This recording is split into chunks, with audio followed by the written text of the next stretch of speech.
श्रावण महीने की 10वीं तिथि को शहद में डुबोकर श्रृंगार करते हैं। शंकर कहते हैं इसने मेरा श्रावण महीने में श्रृंगार करा है, तो क्यों ना मैं भी इसका धन का श्रृंगार कर इसको कर से मुक्त कर दूं, तब कर जाचू। ये केवल श्रावण के महीने में किया जाता है, इसके सिवा कहीं कोई महीने में नहीं कर सकते। शमी के पत्ते को चाहे 21 हो, 11 हो, 51 हो, श्रावण महीने की 10वीं तिथि को उसको शहद में डुबोकर शंकर भगवान के शिवलिंग पर उसको श्रृंगार करो। केवल चढ़ाना नहीं है, जब शहद में डूब जाएगा तो वो चिपक जाएगा। शिव का श्रृंगार करो। क्या होगा इससे? तो लिंग पुराण कहती है, नर्मदा पुराण कहती है, शंकर का जब हम शमी के पत्ते को शहद में डुबोकर श्रृंगार करते हैं, शंकर कहते हैं इसने मेरा श्रावण महीने में श्रृंगार करा है, तो क्यों ना मैं भी इसका धन का श्रृंगार कर इसको कर से मुक्त कर दूं, तब कर जाचू। ये केवल श्रावण के महीने में किया जाता है, इसके सिवा कहीं कोई और नहीं। तो बाद में कहोगे कि हमको हर महीने, तो उस महीने में कर, केवल श्रावण की 10वीं, चाहे उजाले की कर लो चाहे अंधेरी की कर लो, एक ही बार करना। तो 10वीं जब तिथि आए, 9 दिन पूरे होने के बाद जब 10वीं तिथि आए, 10वीं, शमी के पत्ते 5 दुर्वा, 5 बेलपत्र, भगवान शंकर के मंदिर में 1 शमी का पत्ता, 1 दुर्वा, 1 बेलपत्र, भगवान शंकर से अपनी कामना करके अपना गोत्र बोलकर शंकर भगवान के शिवलिंग पर समर्पित कर। फिर दूसरा पत्ता, दूसरा शमी पत्ता, दूसरी दुर्वा, फिर शिव जी पे समर्पित करो। 5 पत्ते शमी के, 5 दुर्वा, 5 बेलपत्र समर्पित कर 1 लोटा जल 3 बार शंकर जी को उसी जल से 3 बार समर्पित करें। अपनी कामना कर चढ़े हुए जल का भाग थोड़ा सा लेकर आए, घर के दरवाजे पर, व्यापार के स्थान पर उसका सिंचन करें और हृदय से बाबा से प्रार्थना करें, बाबा तेरे भरोसे हैं, बहुत चिंता है, बहुत टेंशन है, कर्जा बहुत है, दुख बहुत है, व्यापार चल नहीं रहा, तुझे समान। हमारा विश्वास कहता है 3 महीने के अंदर जहां भी कथा होगी वहां आपका खुद का ब्राह्मण महीने की 10वीं कि मेरे बाबा ने मेरा हाथ पकड़ा, मेरे शिव ने साथ। शमी के वृक्ष के नीचे, बेलपत्री के वृक्ष के नीचे अगर भूल से भी बच्चा, बूढ़ा, कोई व्यक्ति एक पार्थिव शिवलिंग का निर्माण कर लेता है, भूलवश भी उस पे जल समर्पित कर देता है, भूलवश भी उसके भाव से पुष्प या शमी पत्र या बेलपत्र भी चढ़ा देता है, तो वो इस संसार में कहीं ना कहीं सुख भोगता ही है, उसके जीवन में दुख नहीं। शमी पत्र की मूलता, शमी पत्र की मूलता, शमी का पत्र समर्पित की गई शमी का एक पत्ता, महादेव को अगर एक शमी का पत्ता समर्पित कर दिया जाता है तो जिंदगी में कभी वैभव और धन की कमी नहीं आती।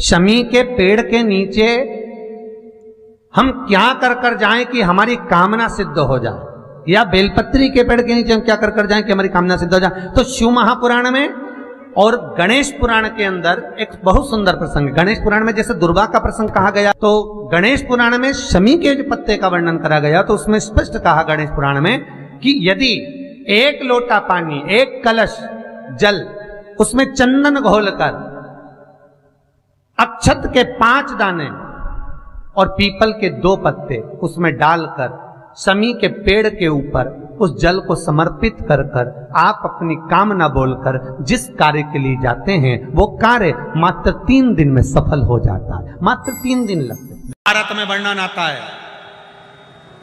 और महाभारत के अंतर्गत जब पांडवों को वानप्रस्थ दिया गया तब पांडवों ने भगवान से पूछा कि हम हमारे शस्त्र को, हमारे औजारों को, हमारे अस्त्र शस्त्र को कहाँ रखें। तब भगवान कृष्ण ने शमी का पेड़ बता दिया। शमी के वृक्ष के नीचे पांडवों ने अपने अस्त्र शस्त्र उस शमी के पेड़ के नीचे गाड़ दिए।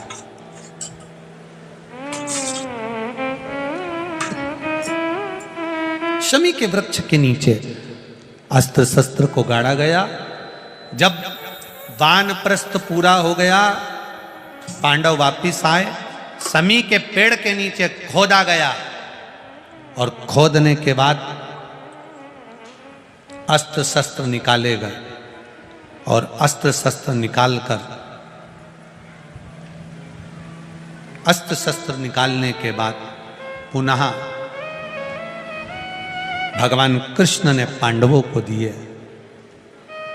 पांडवों ने उन अस्त्र शस्त्र की पूजन शमी के वृक्ष के नीचे करी तो भगवान कृष्ण ने कह दिया, आज आपने पूजन करी है, दशमी का जो दिन होगा लोग अपने घरों में शस्त्र की पूजन करेंगे, शमी के पत्ती का स्मरण करेंगे, उसके घर में कभी संपदा की कमी नहीं होगी और वीरता का आनंद होगा। वो शमी पत्र थी शमी।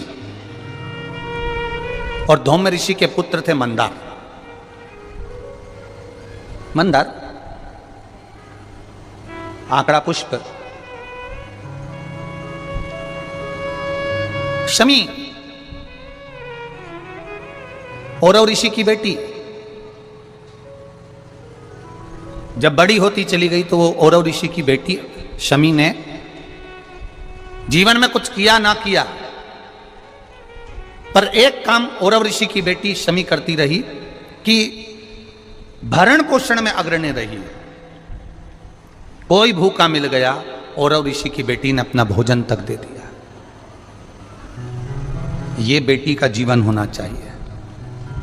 कई महाराज औरव ऋषि की बेटी शमी उसमें की थी, अगर उसकी थाली में कुछ भी नहीं बचा चलेगा, पर सामने वाला भूखा नहीं रहना चाहिए, उसको जरूर खिला देना।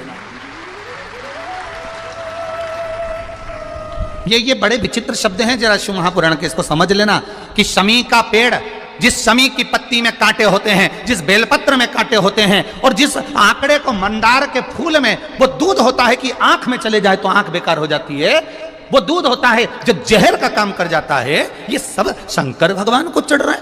शमी जिसमें कांटे हैं, बेलपत्र जिसमें कांटे हैं, मंदार का फूल जिसमें जहर भरा पड़ा है, धतूरा जिसमें जहर भरा पड़ा हुआ है, ये शिव को क्यों समर्पित है? ये शंकर को क्यों चाहिए? ये शंकर के पास क्यों जा रहे हैं?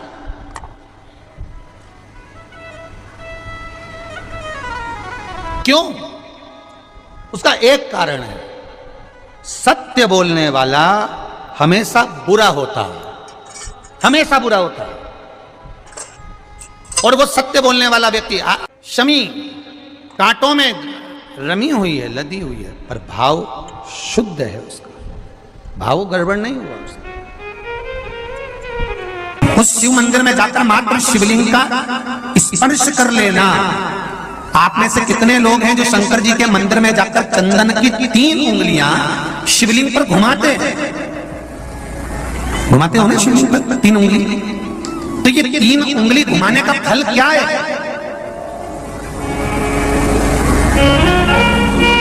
क्या फल है? इस शिवलिंग पर ये 3 उंगली घुमाई जाए तो इसका फल क्या है? तो आपको लगेगा भगवान शंकर को त्रिपुंड लगाना है।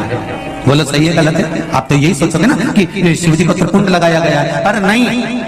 शिव महापुराण की कथा कहती है, ओम शिव महापुराण की कथा ये सागर में जो चल रही है, इसमें आप अगर विद्येश्वर संहिता को या पार्वती खंड को निकालोगे, या आप स्कंद पुराण का या लिंग पुराण की कथा को उठाकर देखोगे, तो उसमें वर्णन आता है जब कोई पुरुष, नारी या बच्चा अगर तगंध भी नहीं है, लाल चंदन भी नहीं है, और मात्र उंगली से 3 लाइन खींचता है, उसका मतलब त्रिपुंड लगाना नहीं होता। उसका मतलब होता है कि उसने एक पार्थिव शिवलिंग का निर्माण कर पूजन कर ली है। यह फल प्राप्त होता है,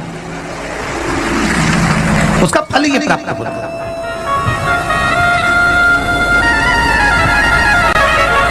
अब आप तो अभी तक सोचते थे कि हमने तो चंदन लगा दिया, हम तो भगवान को चंदन की लाइन खींची, हम भगवान को त्रिपुंड बनाकर आए। त्रिपुंड नहीं,